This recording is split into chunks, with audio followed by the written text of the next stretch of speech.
Aujourd'hui, Audrey, j'aimerais te parler d'un couple de stratégies d'optimisation fiscale intéressantes. On va vraiment parler aux Français aujourd'hui. Tu as beaucoup de cabinets comptables qui recommandent le régime TNS, donc c'est les SARL, EURL, EIRL, donc c'est le régime des travailleurs non salariés, parce que ça te permet de te verser une rémunération tous les mois, de pas attendre le bilan et d'avoir des dividendes, mais de le faire comme une charge tous les mois. Tu as vraiment comme un salaire tous les mois, tu vois, mais ça s'appelle pas un salaire. Bon, c'est un salaire. Les comptables recommandent beaucoup le URL parce que le URL, sur 100 € d'enveloppe de rémunération, ça coûte que 33 de charges sociales. Salaire de SASU, ça coûte 45% de charges sociales. Et en plus de ça, plus tu te verses une rémunération élevée, plus les charges sociales vont être dégressives parce que tu as des phénomènes de plafond, etc. Tu as une dégressivité qui fait que si tu te verses des rémunérations qui sont énormes, le taux de charge sociale va diminuer. Il peut descendre 30, 25, voire 20% à des très hautes rémunérations.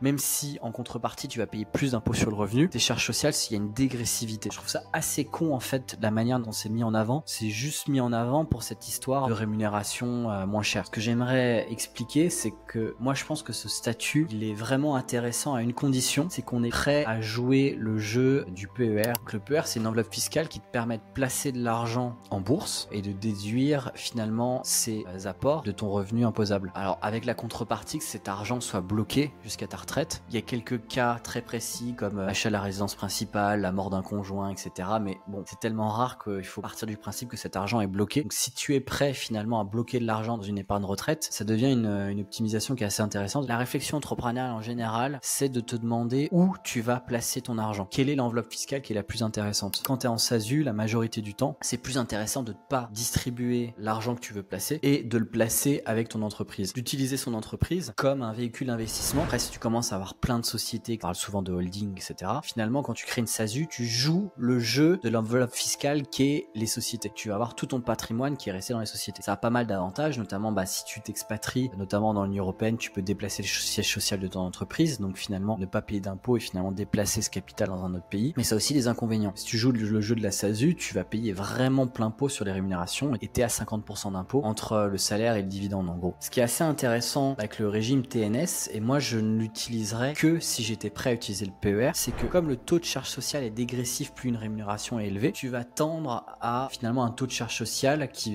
va baisser, qui va se retrouver à 25%. Et donc comment intervient le PER là? Comment il s'articule? Ton bénéfice, il va être imposé à l'impôt sur les sociétés. 25% tu payes en entrée, c'est comme des frais d'entrée. Si tu utilises le PER, tu vas te mettre une rémunération qui est plus élevée, donc tu vas avoir le taux de charge sociale qui est dégressif, donc tu vas payer aussi 25% mais qu'en charge sociale, et tu vas pas payer l'impôt sur le revenu parce que tu vas le mettre dans cette enveloppe bloquée. Donc à l'entrée, tu as payé la même chose. Durant la phase de capitalisation, tu ne vas rien payer dans le PER, c'est-à-dire que chaque année, tu n'as pas de taxes, donc ça va permettre de faire des intérêts cumulés. Là où sur ta société, tu vas être imposé sur les plus-values latentes chaque année de 25%. Donc ça va venir rogner ton placement puisque chaque année, tu dois payer des impôts, donc tu as moins d'argent qui est investi et donc tu as moins d'effet boule de neige. Donc ça vient vraiment rogner ton placement à très long terme. Et donc ce qui se passe après à la sortie, donc si tu pars du principe que tu laisses le capital dans l'enveloppe, soit dans la société, soit dans le PER, et que maintenant tu vas retirer que les nouveaux gains de ton placement, quand tu es en société, tu vas être taxé à 25, puis la flat tax, tu es à 50% d'impôt pour retirer et pouvoir jouir de cet argent. Là où, alors qu'avec le PER, il y a une partie qui va être taxée juste à l'impôt sur le revenu et une partie à la flat tax. La partie impôt sur le revenu, c'est ce que tu as mis en apport, et la flat tax, c'est les gains. Donc au final, par exemple, si sur ton livret, tu as 100 000 €, qu'il n'y a que 50 000 € d'apport et 50 000 € de gains, si tu retires après que 4% par an, qui est un peu la règle des 4% pour vivre de son capital, il y a la moitié de ton placement, quand tu retires, qui va être juste taxé à l'impôt sur le revenu, et tu as une partie qui va être taxée à la flat tax. Comme d'une certaine manière, tu as la retraite, tu payes beaucoup moins d'impôt sur le revenu. C'est très intéressant comme enveloppe parce que ça te permet vraiment de financer finalement une épargne retraite. Aujourd'hui, il y a des PER qu'on appelle bancaires. En fait, c'est pas des espèces d'assurance vie, c'est comme des comptes titres dans lesquels tu peux acheter des actions, tu peux acheter des ETF. Par exemple, il y a le PER du Crédit Agricole dans lequel tu peux vraiment acheter des actions, tu peux acheter des ETF. Certes, tu peux pas acheter des actions américaines, mais par exemple, tu peux acheter des ETF sur le marché américain. C'est suffisamment libre pour quand même pouvoir placer dans ce que tu as envie, quoi. Donc pour moi, c'est à cette condition-là que ça devient intéressant le régime TNS. Si tu n'utilises pas le PER, c'est quand même dommage le statut de TNS parce que bon, c'est juste une économie d'impôt, mais tu as quand même pas mal de désavantages que je vais pas lister ici. Donc ça, souvent, c'est jamais mis en avant par les comptables. Les comptables juste pensent l'optimisation sur les charges sociales, payer moins de charge sociale pour son train de vie. Je trouve que c'est assez dommage parce que si tu veux vraiment utiliser le régime TNS, il faut que tu l'utilises pour justement aussi te constituer une épargne retraite via le PER. Tu peux aussi le faire si tu as une stratégie avec une SASU à l'impôt sur le revenu. Une SASU à l'impôt sur le revenu, pour rappel, le bénéfice de l'entreprise n'est pas taxé au niveau de l'entreprise, il revient aux actionnaires et est imposé sur leur fiche d'impôt. Et si tu bosses dans l'entreprise, tu es taxé à 9,7 de cotisation sociale plus l'impôt sur le revenu. Ce qui se passe, c'est que plus tu gagnes d'argent, plus tu vas toucher les tranches d'impôt sur le revenu importantes. C'est un statut qui est extrêmement intéressant parce que t'as pas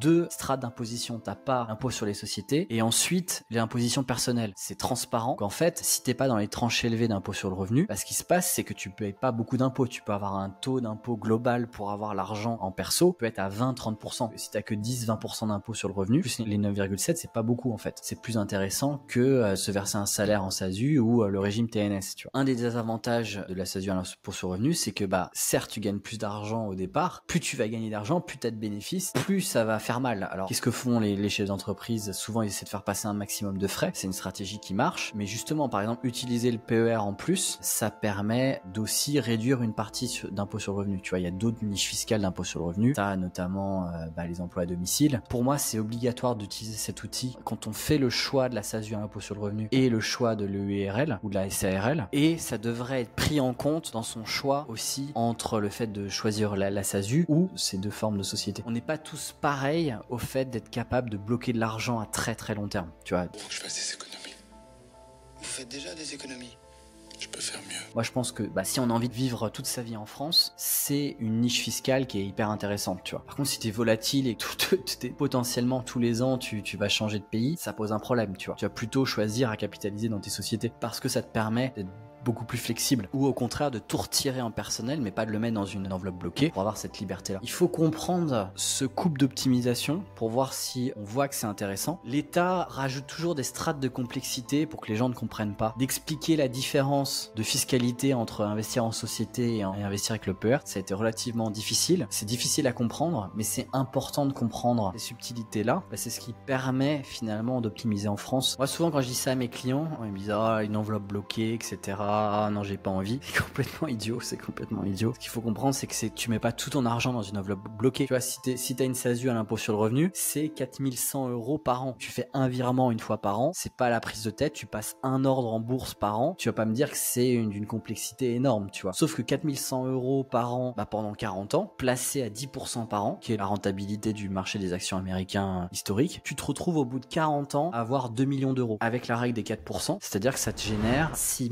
666 € par mois. C'est quand même pas mal en termes de retraite. Et comme la majorité de l'argent vient des gains du placement, c'est-à-dire qu'en fait t'as mis que 160 000 € et que t'as gagné 1 800 000, la majorité de l'argent va être taxé à la flat tax. T'enlèves la flat tax des 6666 € et ça te fait une rente pour ta retraite. Sans cramer aussi ton impôt sur le revenu, puisque la flat tax c'est borné. Donc c'est un placement extrêmement intéressant. Si t'es en TNS, c'est beaucoup plus. La plupart des entrepreneurs raisonnent en tout ou rien. Ils n'arrivent pas à se dire qu'ils mettent des tranches dans un compartiment. Et ça, c'est une erreur. Tu vois, le fait que ça soit un placement bloqué, si toute ta vie tu vis en France, ça pose pas problème qu'une toute petite fraction de tes avoirs sont placés sur un placement bloqué. Tu vois pas la différence de cette petite tranche de 4100 € par an. Le problème, c'est que les gens aiment suivre son patrimoine et donc raisonnent en on-off et veulent avoir leur argent à un seul endroit. Et ça peut être résolu simplement. Tu vois, il y a des applications qui se connectent à tous tes comptes bancaires pour suivre ton patrimoine. Par exemple, ta Finari qui se connecte à tous tes comptes bancaires et tu peux voir la somme totale de ton patrimoine avec toutes tes enveloppes qui sont séparées.